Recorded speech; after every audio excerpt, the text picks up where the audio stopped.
Il y a une polémique qui s'est installée entre nous et des partenaires à propos de la violation de notre espace aérien. Nous avons dit ici que les mesures prises par la CEDEAO sont illégales et illégitimes. Tellement illégales qu'ils n'ont même pas pris la précaution de réfléchir sur les mesures d'accompagnement. Vous avez vu hier un communiqué de notre gouvernement.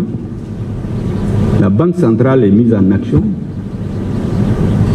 par qui on sait, mais ils n'ont même pas pris soin de notifier depuis un mois au gouvernement malien les décisions qu'ils ont prises. Pour dire que tout s'est fait dans la précipitation avec un seul objectif. On prend les sanctions le 9 et en une semaine, le gouvernement tombe. Une nouvelle équipe qui convient va revenir au pouvoir.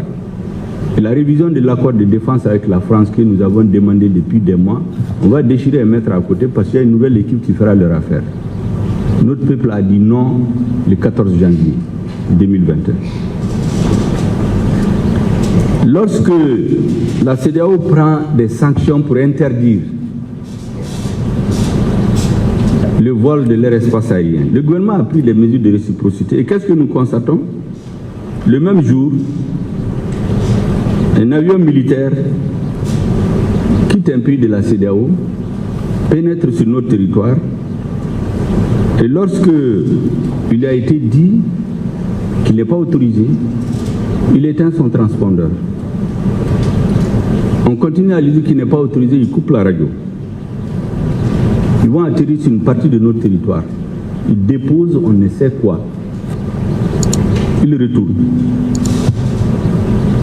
Dans la zone interdite temporairement, pour permettre les opérations offensives de l'armée, d'envergure, pour la sécurité aérienne, l'armée de l'air a défini des nouvelles conditions. Il les a communiquées aux différents partenaires. La suspension des dérogations de survol et d'atterrissage de tous les acteurs du ciel malien en provenance ou à destination des pays membres de la CEDEAO. Cette annulation concernait toutes les dérogations, y compris celles ponctuelles. Qu'est-ce que nous constatons? Il y a des pays qui font fi de cela. Ils pénètrent dans la zone établie qui est interdite par des avions. Le centre de commandement opérationnel de coordination des opérations aériennes les informe. Malgré tout, ils restent insensibles. Et finalement, nous avons été obligés de faire des rappels à l'ordre clairs et précis.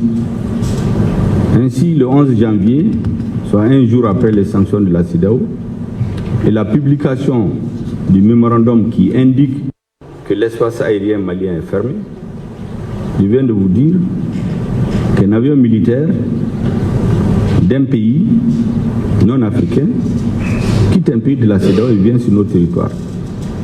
Lorsque le contrôleur dit aux pilotes qu'ils n'ont pas le droit de survoler, il dit non, qu'ils sont en vol opérationnel. Le 18 janvier, entre 11h et 14h, un aéronef français de type A332, immatriculé FUJCG, indicatif CMM 1050, faisant le trajet Paris-Niamey, a tenté de pénétrer dans l'espace aérien avec un faux numéro d'autorisation, notamment le numéro 0107 ANAC-DG. Le centre de commandement des opérations alerté par les services de contrôle aérien, pendant que l'avion se trouvait en territoire mauritanien à 30 minutes de l'espace aérien, a procédé à l'authentification du dit numéro. Il est ressorti que cette authentification suspensionnée a été officiellement délivrée la veille à un autre appareil français de Barkhane pour servir d'autorisation de survol. Ayant reçu ces informations, le contrôleur a notifié au pilote qu'il n'était pas en règle et par conséquent le survol du territoire malien lui était interdit. C'est ainsi que le pilote annonça au contrôleur qu'il était en possession d'un autre numéro d'autorisation permanent, numéro 221-225, qui malheureusement n'est ni délivré par le centre de commandement des opérations, ni par l'Agence nationale de la sécurité aérienne.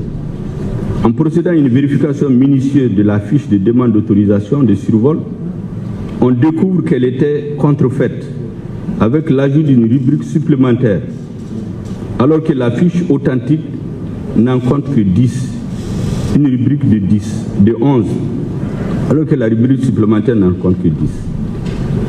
Le 18 janvier, les mêmes choses continuent. Un aéroport militaire, probablement pour le compte de Barkhane, effectue un vol non autorisé. Ce vol a été signalé au contrôleur via les services de contrôle compétents.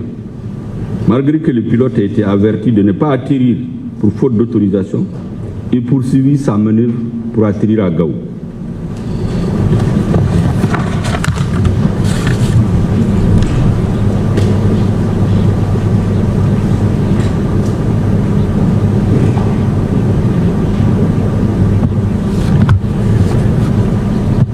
Le 18 janvier toujours,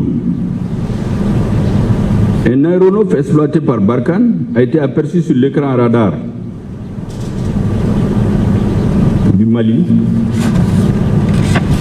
Il se trouve qu'il est sans aucune coordination avec les systèmes de contrôle. Les services maliens de contrôle appellent alors Niamey d'où il vient pour en savoir plus sur cet aéronef. Ces derniers répondent que l'aéronef a coupé son contact avec eux après le décollage.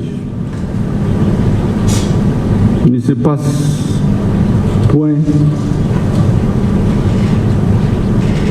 de jour sans que nous n'assistions à des scènes pareilles. Je peux continuer tous les jours. Le 20 janvier, le jour de la fête de l'armée, un avion immatriculé en aéronef environnant de Niamey à destination de Gao a survolé l'espace aérien malien sans autorisation. Après lui avoir notifié qu'il n'a pas d'autorisation de survol de l'espace aérien malien, il a rompu son contact avec les structures de contrôle et poursuivi son vol. Toujours le 20 janvier, des aéronefs de Mirage, indicatifs Comet 15 en provenance de Niamey et à destination de Gao, ont survolé l'espace aérien en vol opérationnel sans autorisation. Après leur avoir notifié qu'ils n'avaient pas d'autorisation pour survoler l'espace aérien, ils coupèrent tout contact avec les structures de contrôle en poursuivant leur vol. 20 janvier toujours, vous voyez comme une provocation le jour de la fête de l'indépendance du Mali.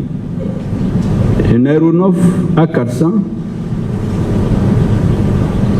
fait un vol opérationnel toujours en provenance de Gao et à destination de Gao. Il survole l'espace aérien malien sans autorisation. Le 20 janvier toujours, un aéronef toujours A400, FRBAJ, indicatif appel AERM S63, en provenance de Niamey à destination de Gao, effectue un vol militaire non autorisé sur notre territoire. Je peux continuer. Est-ce que vous êtes d'État souverain indépendant? Est-ce que quelqu'un d'entre vous aurait accepté ça dans son pays? Voilà les choses qu'on nous dit d'accepter. Et c'est pour cela qu'il y a toute cette diatribe là. Gouvernement illégitime, gente illégitime, l'injure à la bouche, personne. Je dis bien personne. Ne peut nous déstabiliser. Notre peuple est un grand peuple. Le peuple de France, les peuples européens sont des peuples amis. Beaucoup de Français sont des amis du Mali, mais qui ne comprennent pas les jeux de leur gouvernement, en réalité. Nous ne confondons pas le peuple français et les dirigeants qui ont un autre agenda, qui ont leur propre projet, qui n'ont rien à voir souvent à ce qu'ils disent, même à leur opinion publique. Ils n'ont jamais dit à leur opinion publique, quand ils intervenaient en 2013, qu'ils allaient diviser le Mali pour créer un sanctuaire pour les terroristes. Ils n'ont jamais dit. On présente les soldats français qui meurent, personne ne nie. Tous les étrangers qui meurent sur notre territoire, nous serons toujours reconnaissants, à jamais. On nous dit qu'on est venu libérer le Mali. Pourquoi arriver au nord du Mali, la France a interdit à l'armée malienne d'occuper tous les territoires. Pourtant, le président français avait dit l'objectif de l'opération Serval, 3 objectifs: détruire le terrorisme, restaurer l'autorité de l'État malien sur l'ensemble du territoire, appliquer les résolutions des Nations Unies. C'est ce qui a été dit à la face du monde. Mais l'opinion publique française, les Français, certains dont les enfants meurent, ne savent pas que c'est leur gouvernement qui a coupé le Mali en deux, créé un sanctuaire où les terroristes ont été s'allier et s'organiser pendant 2 ans pour revenir envahir notre pays. Ils ne disent pas ça à leur opinion publique. Ils jouent sur les sentiments. Des soldats français sont morts. Mais les Africains sont morts pour libérer la France. À la Deuxième Guerre mondiale, c'est l'Afrique qui était le lieu de repli de Gaulle pour reconquérir la souveraineté de la France. C'est ici que les gens travaillent. C'est les Africains qui mouraient. Hollande l'a dit ici, qui payait une dette en 2013. Pourquoi on passe le temps à nous dire que les soldats français sont morts? Les Américains n'ont-ils pas libéré la France? L'armée rouge n'a pas libéré une partie de l'Europe? Pourtant, quand les Français ont décidé que ce n'est plus nécessaire, ils ont dit aux Américains de partir. Est-ce que les Américains se sont mis à insulter les Français? Il n'y a eu jamais de rue sur le territoire.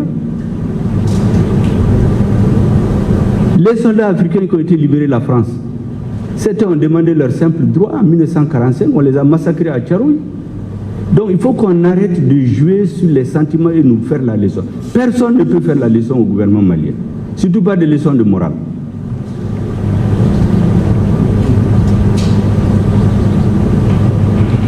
Notre pays est profondément lié à la France par l'histoire. En dehors de la Côte d'Ivoire, c'est le pays où nous avons le plus grand contingent de Mali. En dehors de la communauté algérienne, les Maliens sont les plus nombreux en France. Leur appui à notre économie, leur poids dans notre société, sur le plan économique, culturel, c'est plus important que l'aide de la France au Mali. Est-ce que vous pensez qu'un gouvernement responsable, avec les liens historiques, les liens stratégiques, militaires que nous allons nous lever comme ça pour dire des choses qui leur permettent. Mais on ne peut pas nous vassaliser, on ne peut pas transformer le pays en esclave.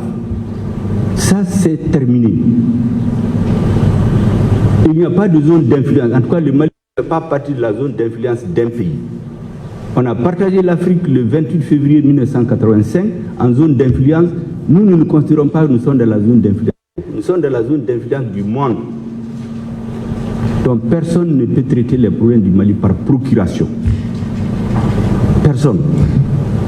Et lorsqu'on refuse ça, on nous insulte, on nous menace, on viole les règles. Comment vous voulez construire? Vous voulez rétablir le retour à l'ordre constitutionnel normal pour construire un état de droit en violation des règles qui ont institué la CEDEAO, qui ont institué les Nations Unies, vous violez ces règles et vous dites que vous voulez ramener l'ordre constitutionnel normal. Ce n'est pas possible. Nous ne changerons contre rien la sécurité de notre pays et de nos populations. Ceux qui veulent nous aider, ils nous aident. Celui qui pose comme condition qu'il faut qu'on continue à tuer les Maliens qu'on accepte, je pense qu'il ne trouvera pas de terrain d'entente avec nous. C'est aussi simple que ça. Nous n'avons aucun problème avec le peuple français, avec l'État français. Il y a des dirigeants qui ont leur propre agenda politique. Ils instrumentalisent l'opinion publique. Ils essaient, par faute de solidarité, d'avoir toute l'Europe avec eux. Pourquoi beaucoup de pays européens et américains ont refusé cette histoire de G5 Sahel et de Takuba? Parce qu'ils voient ce qui se cache derrière. Nous aussi, nous voyons, on a un coefficient intellectuel largement au-dessus de la moyenne, contrairement à ce qu'ils pensent. Nous savons ce qui se cache derrière ça. Takuba, vous savez, c'est pour diviser le Mali. C'est le sabre en Sorey et en Tamashek. Ce n'est pas un nom qui a été pris par hasard. Merci beaucoup.